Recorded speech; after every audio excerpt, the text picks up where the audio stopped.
Part third mathematics में complex variable में हम सिंगुलर पॉइंट्स पर विचार कर रहे थे और आज हम सिंगुलर पॉइंट्स में आगे हम बढ़ेंगे, क्योंकि हमने बताया था कि सिंगुलर पॉइंट्स में किस तरह से जब कोई फंक्शन किसी पॉइंट पर एनालिटिक नहीं होता है तो उसको हम सिंगुलर पॉइंट्स कहते हैं। और इसमें हमने तीन प्रकार के जो लॉरेंट्ज थ्योरम होती है, लॉरेंट्ज थ्योरम का जो सेकंड पार्ट होता है उसके तीन पॉइंट्स होते हैं कि यदि उसके सेकंड पार्ट में कोई पद ना हो, रिमूवल सिंगुलरिटी जो होती है, यदि उसमें पदों की संख्या निश्चित हो, इस तरह से अनंत तक पोल होते हैं, यदि पदों की संख्या अनंत हो, तो हम तीसरे टाइप की सिंगुलरिटीज़ को हम इस कह देते हैं अनिवार्य विचित्रता, एसेंशियल सिंगुलरिटीज़। हमने तीनों की हम यहाँ पर डेफिनेशन दी थी। विचित्रताओं की अन्य परिभाषाएं हमने की थी। रिमूवल सिंगुलरिटीज के लिए डेफिनेशंस दी थी, अनंतक पोल के लिए हमने डेफिनेशंस दी थी और एसेंशियल सिंगुलरिटीज के लिए। इसके साथ साथ हमने एक रीमान थ्योरम्स को स्टडी किया था और रीमान थ्योरम इसमें यह कहती है कि यदि जेड इज इक्वल टू ए पर फलन एफ जेड की वियुक्त विचित्रता हो तथा Z is equal to a के निष्कासित प्रदेश में एफ जेड परिबद्ध हो तो एफ एक अपनी विचित्रता रखता है। That means if fz has a essential singular isolated essential singularities at z is equal to a पर isolated singularities रखता है वियुक्त विचित्रता, तो हम ये कहते हैं कि इस और बाउंडेड है function in A deleted neighbourhood, तो हम ये कहेंगे कि ये जो आइसोलेटेड सिंगुलरिटीज़ है वो इसकी रिमूवल सिंगुलरिटीज़ में कन्वर्ट हो जाती है। थ्योरम हमने प्रूफ भी की थी, उसके साथ साथ बताया था। अब देखिए हम एक दूसरी थ्योरम पर हम विचार करेंगे, जिस थ्योरम के बारे में हमने यहाँ पर कि वियुक्त विचित्रता z इज इक्वल टू ए का फलन एफ जेड का अनंतक होने के लिए आवश्यक पर्याप्त प्रतिबंध है कि किसी भी प्रकार z टेंस टू ए हो तो mod F z tends to infinity. The necessary and the sufficient conditions for an isolated singularities z is equal to a to be a pole of function fz is that mod fz tends to infinity as z tends to is any number। ये theorem थी। तो देखिए आरंभ में proof के लिए हम देखें कि हम स्टार्टिंग में सपोज दैट मान लेते हैं कि z इज इक्वल टू ए फलन एफ जेड का कोई एम कोटि का अनंत तक है पोल है। तब हम देखते हैं कि थ्योरम से पहले हमने पिछले टर्म पर प्रूफ कर दिया था, तो थोड़ा सा हम रिपीट कर देते हैं कि F z is equal to Z minus series to minus m five z समीकरण नंबर एक ले लिया and phi z is equal to हम इसको ओपन कर देते हैं summation is equal to zero to infinity n Z minus series to M plus n and so on plus b m. अब देखिए limit z tends to a phi z is equal to b m, तो इस प्रकार Z is equal to ए को समाविष्ट किए हुए किसी प्रतिवेश में फाइव जेड क्या होगा, विश्लेषिक होगा। फाइव इज इक्वल टू क्योंकि बी एम है और नॉट इक्वल टू जीरो है, क्योंकि अगर जीरो होता तो इन्फिनिटी को टेंस होता। इसलिए limit z tends to a f z is equal to limit z tends to a z minus h to minus m five z is equal to infinity, क्योंकि नीचे क्या है z five z upon Z minus a raise to m हो जाएगा और z is equal to a limit लगाएंगे zero हो गया, ठीक है ना। तो five z is equal to a हो गया, ये जीरो होता जीरो बाई जीरो हो जाता, तो इसलिए इंडिटरमिनेट फॉर्म हो जाती। फाइव जेड आपका कांस्टेंट आ गया और ये नीचे जीरो आ गई, इसलिए वो इन्फिनिटी को टेंस हो गया। अब तो इसका मतलब ये हुआ कि किसी प्रकार जेड टेंस टू ए के साथ mod F z tends to infinity, तो इस प्रकार प्रतिबंध आवश्यक है। विलोमतः माना कि F z tends to infinity, इसको हमने लगा दिया और तब हम इसमें निकाला कि limit z tends to a g z is equal to limit z tends to a one upon F z is equal to a zero is equal to a zero. तो इस थ्योरम्स के लिए हमने कह दिया कि इस प्रकार जेड इज इक्वल टू ए फलन एफ जेड की कोटि के कारण तक है, इसलिए प्रतिबंध पर्याप्त है, दोनों को लिया था। हमने कैसराती वीस्टास थ्योरम के बारे में आपको पिछले टर्म पर बताया था। तो देखिए यहाँ हम फिर वापस अब जो हम चर्चा करेंगे वो फलनों के शून्य। तो देखिए फलनों के जो शून्यक होते हैं, zeros of an analytic functions के बारे में हम बात करें तो आज हम क्या है कुछ रिपीट भी किया है पिछले टर्नों पर, कुछ और रिपीट करेंगे, इससे अपनी चीज़ों को हम लेंगे।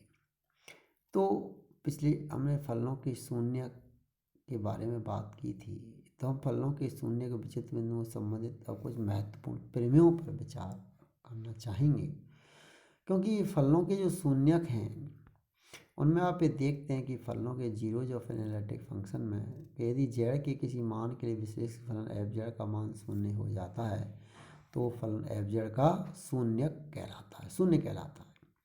Suppose that z is equal to -1, z is equal to 3, तो f(z) is equal to z+1, z-2, z-3 क्या होंगे, फलन के शून्यक होंगे। तो इस तरह हमने शून्य की परिभाषा दी थी। वैसे देखा जाए रूट ऑफ द इक्वेशन भी शून्य की कहलाते हैं।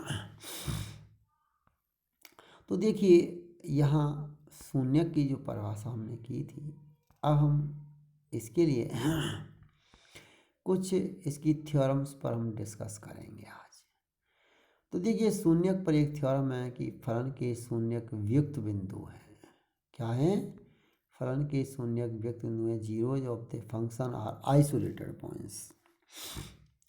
दूसरा हम ये भी कह सकते हैं कि यदि फलन f(z) प्रांत g में विश्लेषक है तथा f(z) प्रांत g में सर्वदा शून्यक सम नहीं है, तो g के प्रत्येक बिंदु का ऐसा प्रतिवेश विद्यमान है कि उक्त प्रतिवेश में संभवतः स्वयं उस बिंदु के अतिरिक्त कोई बिंदु नहीं है।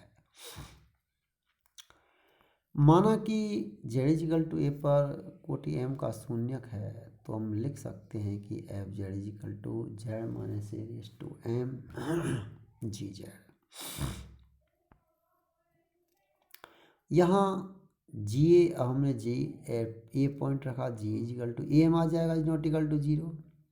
तो gz बिंदु z इजिकल टू a पर विश्लेषक है, अतः gz बिंदु z इजिकल टू a पर संतत है तथा चूंकि ga is equal to is not equal to 0 है, तो जब ga is not equal to 0 तो a के ऐसे प्रतिवेश का अस्तित्व है जिसमें कहीं पर भी gz का मान शून्य नहीं है।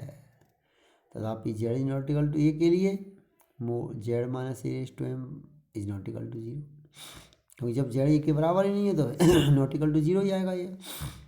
तो इसलिए z इजिकल टू a के प्रतिवेश में अन्य कोई ऐसा बिंदु नहीं हो सकता जो f(z) का शून्यक है, अतः z इजिकल टू a पर फलन f(z) का व्युक्त शून्यक है। जब कोई ऐसा बिंदु ही नहीं है, जबकि वो कह रहे हैं डिलीटेड नेबरहुड में ऐसा बिंदु होना चाहिए, डेफिनेशन है, तथा तथ्य f(z) के अन्य शून्यकों का भी लागू होता है, f(z) का समस्त शून्यक व्युक्त है। इसलिए हमने इस थ्योरम को प्रूव कर दिया। तो यहाँ थोड़ा ध्यान देने वाली बात यह है कि ये जो टर्म्स है z इजिकल शून्यक की जो डेफिनेशन है कि f(z) is equal to z-a⁻m gz, यहाँ पर ga is equal to am is not equal to 0 हमने लिया हुआ है, क्योंकि am कोटि का शून्यक है और शून्यक की परिभाषा होती है। तो इसलिए यहाँ पर ध्यान देने वाली बात यह है कि z इजिकल टू a पर अपफलन gz z is equal to a पर संतत लीनियर फंक्शन है, तो चूंकि g is not equal to 0 है तो a के ऐसे प्रतिवेश का अस्तित्व है, उसमें कहीं पर भी gz का शून्यक नहीं है। तथापि z is not equal to a के लिए z-a⁻m is not equal to 0, इसलिए z इजिकल टू a के प्रतिवेश में अन्य ऐसा कोई बिंदु नहीं हो सकता जो f(z) का शून्यक है। अतः z इजिकल टू a फलन f(z) के व्युक्त शून्यक है तथा f(z) के अन्य शून्यकों पर भी लागू होता है, अतः f(z) के शून्यक व्युक्त हैं। तो यहाँ हम दूसरी 9 प्रमेय के बारे में बात करें, तो इसलिए इस प्रमेय को ध्यान रखें आप, वो आपका शून्यक पर प्रमेय थी। The poles of a function are isolated, किसी फलन के अनंतक व्युक्त बिंदु होते हैं। The poles of a function are isolated, किसी फलन के अनंतक व्युक्त बिंदु होते हैं तो यहाँ देखिए थोड़ा सा छोटा सा प्रूफ है कि मान लें जेड इजिकल टू ए विश्लेषिक फलन एफ जेड का कोटि एम का अनंतक है, तो लिख सकते हैं कि F Z equal to Z minus A raise to minus M phi Z. अब देखिए फाई जेड इजिकल टू क्योंकि ये हमने कहा अनंतक है, पोल है, तो इसलिए फाइनाइट क्वांटिटी के पद होने चाहिए। तो phi Z equal to N equal to zero to infinity A N Z minus raise to M plus N plus B one Z minus raise to M minus one plus N सोन plus B N. स्पष्ट है कि Z equal to a के प्रतिवेश में परिमित Z के लिए phi Z अनंत की ओर अग्रसर नहीं होता, अर्थात जेड इजिकल टू ए के प्रतिवेश में एफ जेड का कोई अनंतक नहीं है, क्योंकि इसमें पदों की संख्या सीमित होती है, पोल होते ही। तो इस प्रकार अनंतक जेड इजिकल टू ए वियुक्त बिंदु हैं, अतः एफ जेड के सभी अनंतक कैसे होंगे, वियुक्त होंगे। देखिए यदि हम ये कहें कि एक फलन एफ जेड का जेड इजिकल टू ए पर एम घात का अनंतक हो, तो फलन वन अपॉन एफ जेड का जेड इजिकल टू ए पर कोटि एम का शून्यक होगा, तथा ब्लूमतः यदि जेड इजिकल टू ए का फलन एफ जेड की कोटि का एम शून्य है, तो वन अपॉन एफ जेड का एम कोटि का शून्य है। Suppose that if fz is a pole of order m at z is equal to a, then 1 upon fz has a zeros of order m at z is equal to a. Conversely, suppose that z is equal to a, फलन fz का m कोटि का अनंतक है, पोल है, तो fz is equal to summation n is equal to 0 to infinity a n z minus a raised to n plus n is equal to 1 to m b n z minus a raised to minus n। स्पष्ट है z minus raise to n f z विश्लेषिक है, तो Z equal to ए पर शून्य नहीं है, इसलिए phi Z equal to 1 upon Z minus A raise to M F Z जो कि विश्लेषिक है, जेड इजिकल टू ए पर शून्य नहीं है, अतः 1 upon F Z equal to Z minus A raise to M phi Z. इस प्रकार जेड इजिकल टू ए पर फलन 1 अपॉन एफ जेड का कोटि एम का शून्य है। इसी प्रकार हम सिद्ध कर सकते हैं कि एफ जेड की कोटि एम का शून्य 1 अपॉन एफ जेड का भी एम कोटि का अनंतक है। तो इस तरह हमने कुछ थ्योरम्स पर, कुछ प्रमेय पर विचार किया था। नेक्स्ट फिर हम और प्रमेय पर विचार करेंगे कि analytic function can not be bounded in the neighbourhood of a poles of an isolated essential singularity. ये थ्योरम है, अच्छी थ्योरम है। तो देखिए इस थ्योरम के बारे में हम बात बता दें, सिंपल है कि यदि फलन एफ जेड कोई विश्लेषिक फलन है, जेड इजिकल टू इस फलन का अनंतक अव्यक्त अनिवार्य विचित्रता है 0 पर केंद्रित आर त्रिज्या का सी तथा उसके अंतर्गत एफ जेड सर्वत्र विश्लेषक है, तो लॉरेंट प्रमेय कहती है कि F Z equal to summation equal to minus infinity to plus infinity A N Z minus A raise to N, जो कि कितने भी लघु आर व डेल के लिए जो सर्किल है सर्किल के अंदर जो सर्किल है वलय का जो बनी हुई है दो सर्किलों के बीच 0 less than del less than equal to mod z minus a less than r में अभिसारी है। तथापि a n equal to 1/2 i टेंटेशन over the contour C f z बटे z minus raise to n plus 1 over the वलय का आई पे ले लिया है, सॉरी यहाँ पर आई वलयका के अंतर्गत वृत्त mod z minus a equal to rho है। विशेषतः यदि n equal to minus m और m equal to 1 2 3 and so के लिए लें, तो a minus m equal to 1/2 आइटा इंटीग्रेशन ओवर द वलयका आई एफ जेड बटे z minus raise to minus m plus 1।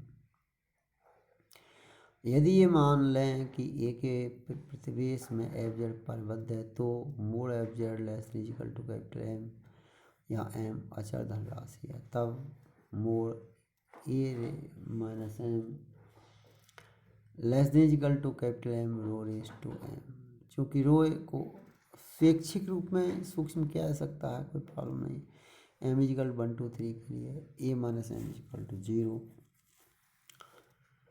लेकिन ये हमारी कल्पना है कि ये अनंतक या अव्यक्त अनिवार्य विचित्रता है कि विरुद्ध है, इसलिए मानना है कि जेड इजिकल टू के प्रतिवेश में एफ जेड परिबद्ध है और मान्य नहीं है। तो ये ध्यान रखना चाहिए हमें। थ्योरम है अच्छी थ्योरम है कि विशेषिक फलन अनंतक या अनिवार्य उपयुक्त विचित्रता के बिंदुओं के पृथ्वी में संपरिबद्ध नहीं हो सकता। तो यहाँ हमने आज कुछ थ्योरम्स को डिस्कस किया था। नेक्स्ट टर्न पर शून्य अनंतों को सीमा बिंदु हम डिस्कस करेंगे। ध्यान रखें, अच्छा चैप्टर है, पूरा क्वेश्चन इसमें से आपको मिल जाएगा।